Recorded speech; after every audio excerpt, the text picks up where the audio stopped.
Our mission at Goldfinch Health is to erase 1 billion unnecessary leftover opioid pills after surgery in America.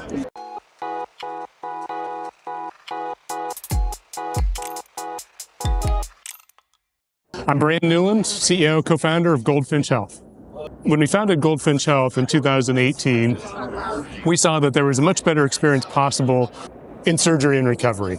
Less time in the hospital, less time in recovery, an opportunity for a better experience for patients, and all of that tied in very closely with fewer opioids. So what we put together was enhanced recovery after surgery protocols that have been widely studied, not widely implemented, with an expert, friendly nurse navigator, like if you had a friend or a neighbor who was checking in on you, with technology bringing that all together. We started in maybe an unusual place. That was with self-insured employers. I think maybe an obvious question would be, why not start with the healthcare providers, the surgical teams? They were the folks who could implement the program, could implement enhanced recovery protocols. Our thought on that was, they had some exposure to enhanced recovery after surgery protocols over the last 20 years. Some of them had already adopted it. If that had not been the case, we wouldn't have had much traction to get started back in 2018, 2019, 2020 when we were getting Goldfinch Health rolling.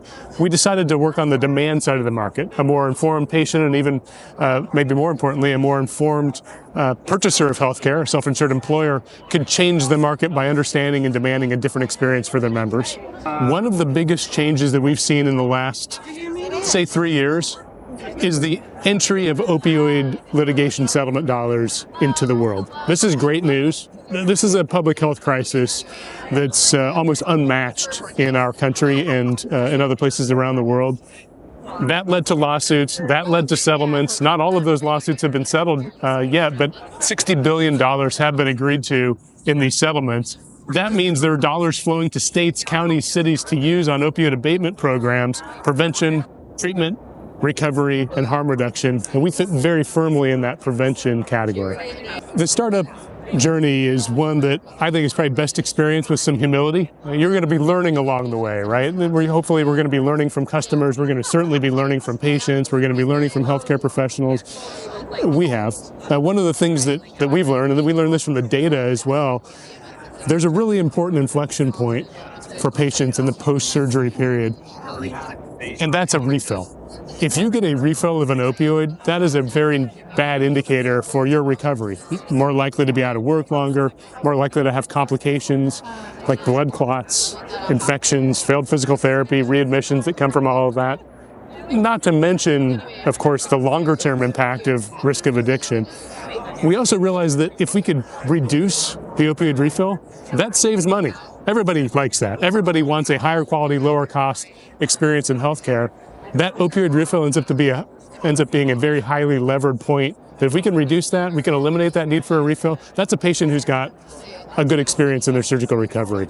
We're launching an initiative called Kill the Refill for this exact reason, that if we can help patients through that post-surgery recovery without a refill, much better experience for everybody.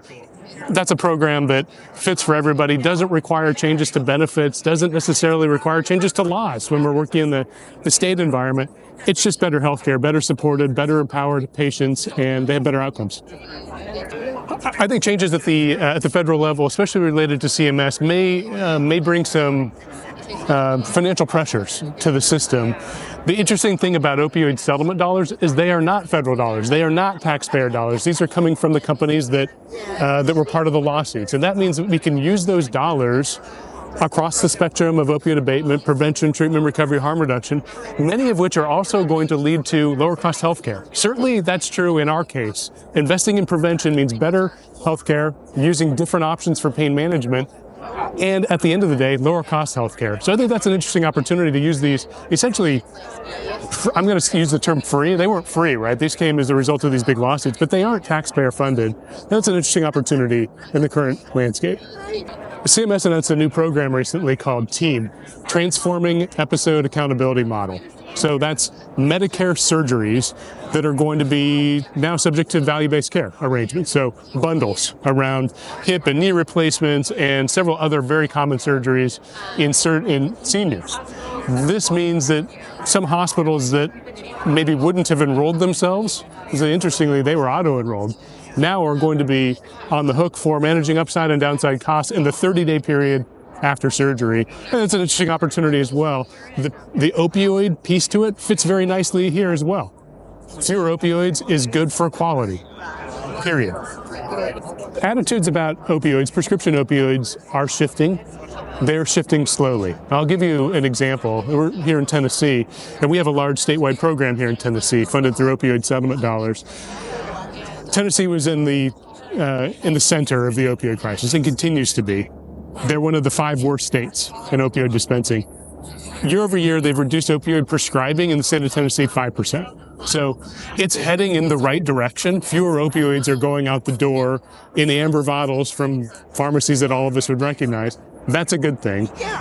That's not going to solve itself overnight. We need some catalyst to the system, in our opinion, some innovation to take that next step function to really change the scope of what opioids look like, opioid crisis looks like in the United States over the next 20 years. So it looks different from the last 20. Goldfinch Health provides a friendly and expert nurse navigator to you if you're planning for a major surgery 2 weeks before and 2 weeks after. It's all about education, expectation setting, providing you with resources so you manage the pain in different ways. And that means fewer opioids and a faster recovery. We measure this in terms of, can we get you back to work sooner? Can we get you back to your life sooner? And can we avoid that need for an opioid refill? All of this is empowered by technology. So we're connecting with you by phone. We're connecting with you through a secure texting platform. So we can be where you need us when you need us.